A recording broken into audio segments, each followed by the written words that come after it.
datang di podcast Literasi Digital dalam Kesehatan Keperawatan Komunitas, podcast yang mengajak kita semua, tenaga kesehatan, dan masyarakat untuk lebih melek digital dalam menjalankan pelayanan dan peran tenaga di komunitas. Saya Khairunisa Ramadhani dan teman saya. Ridwan Setiawan. Dan hari ini kita berkesempatan berbincang dengan Ibu Novia. Kami akan menemani Anda membahas berbagai hal seputar pemanfaatan teknologi digital dalam praktik keperawatan komunitas. Baik, topik kita hari ini adalah pemanfaatan teknologi informasi untuk memobilisasi pasien dan perawatan luka di komunitas. Selamat datang Ibu Novia. Selamat datang.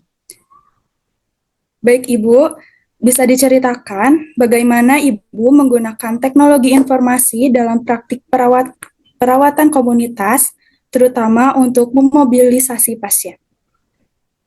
Eh, Teknologi informasinya ini apakah terkait dengan satu aplikasi memang yang sudah ada di komunitas atau apapun teknologi informasi yang pernah digunakan di komunitas? Teknologi yang pernah digunakan di komunitas. Kalau misalkan kita berbicara terkait dengan teknik informasi yang ada di komunitas ya sebenarnya kalau khusus di komunitas misalkan ketika pengalaman saya berpraktek di puskesmas ya ketika sedang spesialis dan residen saya di puskesmas itu belum ada aplikasi khusus gitu ya terkait dengan untuk mobilisasi di sini terkait dengan rujukan kan maksudnya Iya Bu, ya seperti kalau kata Ibu. misalkan terkait dengan itu eh, yang saya tahu selama saya praktek di Jakarta, selama saya spesialis, di puskesmas itu belum ada aplikasi khusus terkait dengan rujukan ya. Misalkan dari puskesmas ini mau merujuk ke rumah sakit lewat aplikasi yang saya tahu itu belum ada. Tapi kalau misalkan antar rumah sakit, misalkan dari rumah sakit A ke rumah sakit B mau rujukan, itu ada aplikasinya. Namanya Sisrut ya. Biasanya orang sebutnya Sisrut. Nah, di situ biasanya apa namanya? Si rumah sakit A dia mengisi dia mengisi data-data eh, pasiennya untuk melakukan rujukan ke rumah sakit B gitu. Jadi kita nggak bisa ngerujuk itu tiba-tiba datang aja tanpa lewat aplikasi. Nah, sekarang itu lewat aplikasi Sisrut namanya. Kayak gitu. Untuk terkait mobilisasi ya, kayak gitu. Kayak gitu sih kalau misalkan yang pernah saya dengar ya. Tapi kalau misalkan di puskesmas langsung, nggak. Biasanya kalau di puskesmas ya langsung aja bawa rujukan yang dari puskesmas langsung datang ke rumah sakit tersebut. Mungkin nanti mungkin di rumah sakit tersebut biasanya terkadang kan sekarang sudah banyak sistem sudah banyak teknologi ya. Biasanya kita daftarnya harus pakai online misal kayak gitu. Tapi untuk dari puskesmas langsung ke rumah sakit nggak ada kayak gitu. Tapi kalau rumah sakit ke antar rumah sakit itu ada aplikasinya kayak gitu. Baik Ibu, untuk pertanyaan selanjutnya, apakah ada tantangan yang dihadapi dalam menggunakan teknologi untuk memobilisasi pasien? Kalau si Sudut itu sendiri, karena gini nih, eh saya kan bukan gini, saya belum pernah pakai si Serut karena memang saya belum pernah bekerja di rumah sakit ya, karena saya langsung kerjanya di pendidikan. Kemudian ketika saya praktek residen spesialis S2 pun saya nggak pernah pakai si Serut karena saya prakteknya adalah langsung di warga, karena komunitas gitu ya. eh, saya saya menyampaikan atas apa ya namanya pengalaman yang pernah dialami oleh suami saya. Kebetulan suami saya kan kerja di rumah sakit ya. Dia suka cerita nih, eh, katanya sih sisi serut ini itu dia jadi apa ya kecepatannya tergantung orang yang menerimanya. Karena kan dia by aplikasi ya. misalkan si pasien ini dia harus cepat dirujuk ke rumah sakit B. Dari rumah sakit A harus cepat dirujuk ke rumah sakit B. Nah, kecepatan dia dalam menerimanya itu tergantung bagaimana respon pihak dari rumah sakit B. Biasanya si Srut ini yang megangnya adalah kepala ruangan atau bagian MOD-nya ya. Manajer ondatinya siapa hari itu kayak gitu. Bukan perawat yang langsung bertugasnya, tapi biasanya bagian manajemennya, misalkan kayak kepala ruangannya gitu, atau MOD-nya yang jaga hari itu. Dia cepat nggak ngebuka sisi serutnya. Kalau misalnya cepat, ya prosesnya akan cepat. Tapi kalau memang lambat, ya prosesnya lambat. Tapi rata-rata memang lama kalau lewat si serut. Dan mereka bilang itu cenderung lebih ribet karena misalkan kita perlunya cepat, ini lama gitu menanggapi sisi serutnya. Terus kadang menanggapinya eh, kadang kan sekarang rumah sakit juga mungkin punya kapasitas ya. Jadi tergantung si pasien itu diterima atau tidaknya tergantung dengan apakah sih kapasitas di rumah sakit ini sudah penuh atau belum ya. Kalau sudah penuh ya akan diterima. Kalaupun belum kalaupun penuh tidak akan diterima, tapi kalau misalnya belum penuh ya akan diterima. Tapi biasanya sisi surut ini biasanya gini, misalkan di rumah sakit A mau ke rumah sakit B nih, si dokter di rumah sakit A ini dia sudah punya kenalan sama orang di rumah sakit B. Nanti dia by WA gitu ke rumah sakit yang si B ini nih, saya mau ngirim ngerujuk gitu. Saya mau ngerujuk kondisi pasiennya begini, begini, begini. Kemudian divideokan juga pasiennya seperti apa. Apakah memungkinkan tidak dengan kondisi rumah sakit B ini menerima pasien tersebut. Kayak gitu. Kalau misalnya memungkinkan, ya bisa diterima. Ya, katanya sisi serut ini dia lebih lama gitu. Jadi tergantung bagaimana respon dari pihak rumah sakit yang lain. Kayak gitu. Baik Ibu, untuk selanjutnya, apakah apakah Ibu ada menggunakan aplikasi atau perangkat khusus untuk mendokumentasikan mobilisasi pasien tersebut, Bu? Perangkat khusus untuk mobilisasi. Iya, Kalau misalkan saya pribadi ya, saya belum nggak pernah menggunakan si aplikasi khusus itu gitu ya. Tapi memang kalau yang perawat-perawat di rumah sakit, ya itu dia pakainya Sisrut, nama aplikasinya itu Sisrut gitu. Kalau waktu saya sih pengalaman saya selama residen, kami pernah bawa pasien merujuk, ya kita cuman by WA saja gitu. Waktu itu posisinya ada pasien klien saya pasien keluarga, eh dia keadaannya udah darurat, akhirnya kita menghubungi pihak puskesmas buat nerima dulu di IGD-nya puskesmas. Ya akhirnya kita cuman by via WA aja karena tidak ada aplikasi khusus kalau untuk di puskesmas. Jadi saya cuman by WA, saya jelasin kondisi pasiennya seperti apa, kemudian saya videoin kondisi pasiennya, terus video call kayak gitu. Kayak gitu ya. Kalau misalkan pengalaman saya selama di komunitas di masyarakat. Gitu. Tapi kalau misalkan dari rumah sakit ke rumah sakit ada namanya Sisrut, nama aplikasinya. baik Ibu, selanjutnya eh, bagaimana teknologi informasi tersebut dapat membantu dalam memantau perkembangan dari waktu ke waktu. Kalau misalkan si aplikasi yang buat memantau dari waktu ke waktu itu kan karena memang saya nggak ada ya, kita hanya by WA aja ya jelas itu sangat membantu karena kan kita juga tidak 24 jam ketika saya praktek spesialis residen saya nggak 24 jam diam di rumah klien. Saya hanya misalkan saya dinasnya cuma 8 jam, ya saya cuma 8 jam dan kemudian saya juga nggak bisa nongkrongin 8 jam itu cuma di rumah keluarga itu gitu ya. Saya pun harus pindah ke rumah keluarga lain yang saya lakukan asuhan keperawatan. Ya biasanya si aplikasi karena tidak ada aplikasi khusus jadi kami cuma hanya pakai WA saja.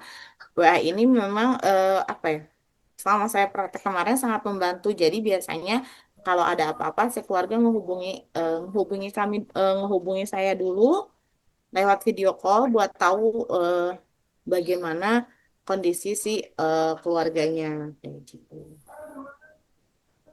Selama masih bisa ditangani oleh keluarga, karena kebetulan saya juga memberdayakan keluarga ya. Karena kan kemarin saya eh, pegang pasiennya selama praktek ini adalah terkait dengan stroke.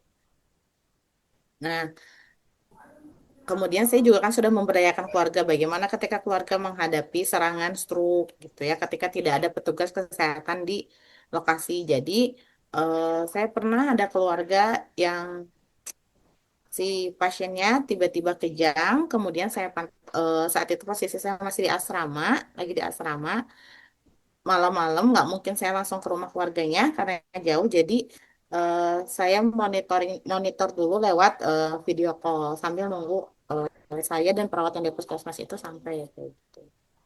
Jelas si aplikasi itu sangat membantu ya. Karena maksudnya ya si WA itu ngebantu, si video call lewat WA itu ngebantu. Jadi otomatis dia masih bisa ditangani lebih cepat sebelum saya sama perawat puskesmas sampai ke rumahnya. Kayak gitu. Baru setelah itu kami bawa ke puskesmas.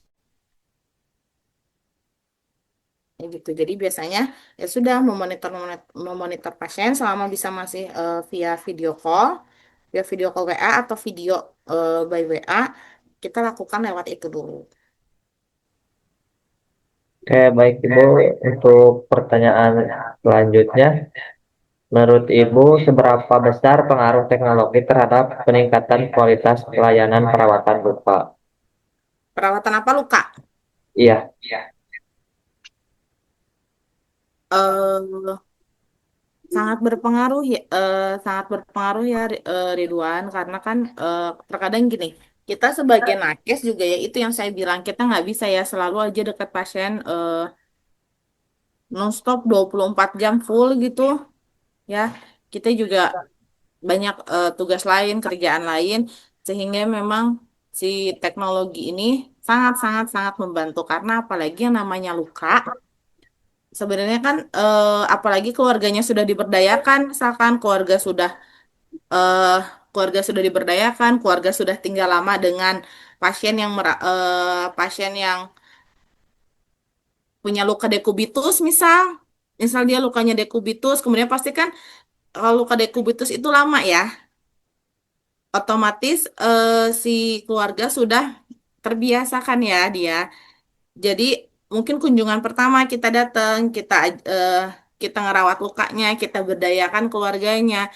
Selebihnya biasanya kan kita akan cek lagi misal 3 hari kemudian, sebelum 3 hari besoknya masih kita bisa cek kan ya lewat foto. Otomatis kita bisa memantau si luka tersebut bisa lewat foto atau video call. Mungkin untuk terkait misalkan pasien itu ada bau apa enggak di lukanya, itu kan bisa eh, kita nanya sama keluarga ya. Keluarga kan akan tahu ya bau luka itu seperti apa karena mungkin sebelumnya sudah kita ajarkan. Jadi persepsinya sama dengan kita. Kalau kondisi lukanya kan kita bisa lihat sendiri ya, apakah dia bernanah atau tidak gitu ya. iya. Bisa kita lihat langsung lewat video atau foto tersebut. Itu jelas sangat sangat membantu meringankan pekerjaan kita gitu. Oke gitu. Apalagi misal kalau misalkan dengan keluarga yang Pak kan suka ada tuh keluarga yang dia lebih cenderung lebih panik ya. Mungkin kita udah janjinya nih, ya Bu, kita 3 hari lagi akan datang gitu ya. Ternyata si keluarganya karena panik besoknya dia sudah WA lagi, Bu ini kondisi lukanya seperti ini. Tapi kan kalau kita pantau dulu lihat video atau foto, kalau memang kita harus datang ya kita langsung datang ya. Tapi kalau enggak, misalkan sejauh ini masih aman, masih bisa untuk nanti kita datangnya bisa dipantau dulu lewat itu gitu. Jadi kayak kita nggak apa ya, lebih hemat waktu lah gitu. Oh, gitu ya. Jadi dia ngebantunya bisa lebih menghemat waktu kayak gitu. Lebih meringankan lagi kan ya beban kerjaan kita lebih diringankan lagi. Apalagi sebelumnya kita bisa memberdayakan keluarga. apalagi sebelumnya kita apa namanya ya itu bisa keluarganya sudah kita berdayakan, bisa memberdayakan, kita bisa loh kalau kayak perawatan luka itu memandunya lewat video call gitu. Tapi dengan catatannya sebelumnya keluarganya memang sudah dilibatkan, pernah merawat luka barang kita, pernah diberdayakan. Jadi nantinya kita tinggal monitoring saja nih bagaimana keluarga sudah sesuai belum menjalankannya, monitoringnya yaitu bisa lewat video call kayak gitu. Oh, Atau baik. dengan keluarga mengirimkan videonya bagaimana melakukan perawatan luka terhadap keluarganya kayak gitu. Ya, itu. Baik, untuk pertanyaan selanjutnya, apa saran Ibu untuk pengembangan teknologi informasi yang lebih efektif bagi perawat komunitas? Sarannya sih ya, eh, kalau misalkan saya pribadi maunya ada aplikasi memang yang lebih efektif itu begini. Jadi di komunitas itu selama saya praktek residen belum ada aplikasi yang memang pasien pulang dari rumah sakit, kemudian kan pulang dari rumah sakit itu ke rumah ya. Nah, biasanya pihak puskesmas, pihak perawat di puskesmas akan tahu eh, si pasien ini baru pulang dari rumah sakit kalau diinfokan oleh kader kayak gitu. Nah, biasanya pasien-pasien itu pulang kan dia punya discharge planning ya. Iya, Ah, ah, punya discharge planning kan. Apalagi misalkan kayak pasien pasien stroke nih pulang ke rumah gitu ya. Kadang posisinya mereka nggak tahu misalkan bahwa si pasien ini ya sudah banyak kasus gini. Pasien stroke pulang dari rumah sakit ya sudah dia tirah baring. Dia nggak diapa-apain sama keluarga. Keluarga nggak tahu bahwa si pasien ini harus dimika-miki selama 2 jam sekali. Harus sering dimobilisasi gitu ya. Harus dilakukan misalkan minimal dilakukan ROM yang bisa dilakukan oleh keluarga. Tapi misalkan itu tidak dilakukan karena keluarga tidak tahu gitu ya. Keluarga tidak tahu. Nah, terkadang perawat di puskesmas juga tidak tahu bahwa ada pasien yang baru pulang dari rumah sakit dengan kondisi seperti itu, tirah baring gitu, atau butuh perawatan luka gitu. Mungkin bagi pasien-pasien yang mampu, dia kan pulang ke rumah nanti berapa hari lagi akan balik lagi ke rumah sakit ya. iya, Mungkin untuk yang mampu dia akan kembali lagi gitu. Tapi untuk pasien-pasien yang tidak mampu, terkadang ya sudah gitu. Mereka tetap saja di rumah dengan kondisi yang pasrah aja ya udah karena pasien stroke nggak bisa apa-apa dipikirnya nggak bisa diapa-apain ya sudah dibiarkan tirah baring aja sampai akhirnya malah memperparah kondisinya ya iya, paling sih iya, nah nakes juga kan kadang gini jumlah tenaga di puskesmas pun terbatas gitu ya terkadang tidak mm, apa namanya di lapangan itu di komunitas itu tidak terkontrol gitu ya terkadang tidak sesuai datanya. Ya, nakes akan tahu jika kadernya melapor gitu. Jadi maunya ada aplikasi yang memang eh, kan kalau rumah sakit itu ada rujukan nih dari rumah sakit ini ke rumah A ke rumah sakit B dirujuk ya. iya, Jadi kayaknya akan lebih efektif, akan lebih enak gitu ya ketika misalkan di komunitas itu ada aplikasi yang eh, dari rumah sakit A pasien pulang nih, di chat planningnya ini. Itu tuh akan masuk laporannya ke puskesmas. Nah, nanti di puskesmas akan muncul ya. Nanti di puskesmasnya akan muncul misal, oh ini pasien ini tinggal di daerah ini, masih tapi enggak jadi sesuai dengan wilayah kerjanya. Kalau misalkan si daerah A ini wilayah kerjanya di bawah puskesmas itu, nanti ada laporannya dari rumah sakit. Jadi rumah sakit ngisi data-data pasien yang dia baru pulang rawat dengan discharge planning ini misal dan discharge planningnya dituliskan kondisi pasiennya seperti apa pulang, obat apa saja yang dibawanya. Nah, apa namanya? Nanti masuk misalkan laporannya ada laporannya ke puskesmas tersebut. Itu kan sepertinya akan lebih memudahkan ya. Jadi iya. pihak nakes yang di daerah tersebut tahu nih oh bahwa di daerah ini ada kondisi pasien yang misalkan dia tidak baring udah nggak bisa apa-apa kayak gitu.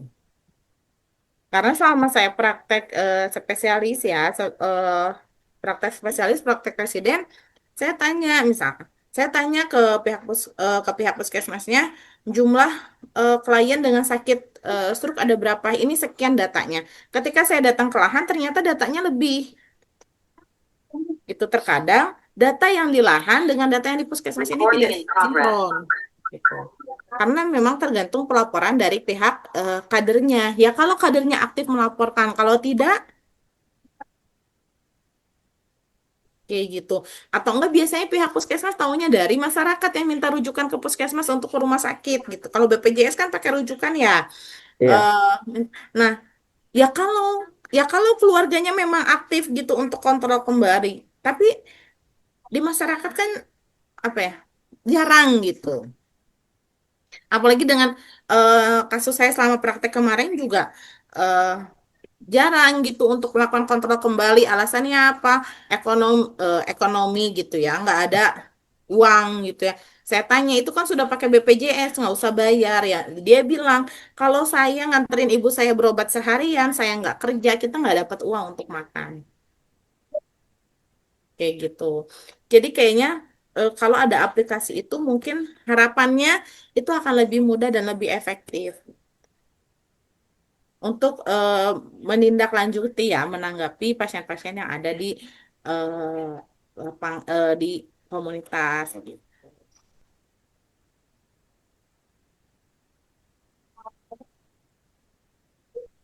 Kayak gitu sih. Saya berharapnya ada apa ya gitu harapannya ada aplikasi yang ketika pasien pulang dari rumah sakit tuh ada gitu si aplikasinya discharge planningnya ada apa aja. Jadi si perawat di eh nggak cuma perawat ya nakes yang ada di puskesmas ini bisa menindaklanjuti. Luar biasa Ibu, terima kasih banyak Ibu Novia atas waktu dan ilmunya. Semoga sehat selalu. Demikianlah akhir dari episode podcast kita hari ini. Semoga diskusi mengenai literasi digital dalam komunitas dapat menambah wawasan, membangun kesadaran, dan mendorong kita semua untuk lebih bijak serta aktif dalam ruang digital. Terima kasih, Ibu.